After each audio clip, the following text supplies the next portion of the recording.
En voyant les poils épais sur la poitrine de sa nouvelle épouse, l'homme, incrédule, prend une lampe à huile pour examiner de plus près, mais il remarque soudain des poils sur son visage. L'homme, complètement effondré, s'enfuit en courant. Il découvre alors que sa femme est atteinte d'une étrange maladie depuis sa naissance. Son père, craignant que Rosalie ne puisse jamais se marier, a donné une dot de 15 000 francs pour marier une personne endettée, Abel. On vous a payé.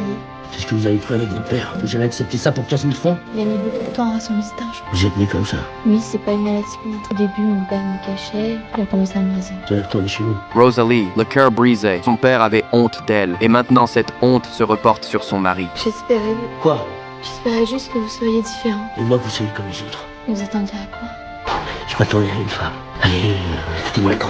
Le café qu'Abel a ouvert avec un prêt ne rencontre aucun succès. Les créanciers sont venus réclamer leur argent, menaçant de tout saisir si le paiement n'est pas effectué. Rosalie, qui écoutait tout cela à l'extérieur, en fut témoin par hasard. Ce jour-là, Rosalie lit dans le journal un article étrange sur une femme homard. Pour aider son mari à rembourser ses dettes rapidement, Rosalie prend une décision étonnante. C'est souvent des fausses barbes. Suffirait que je laisse pousser la mienne sans envahir une vraie.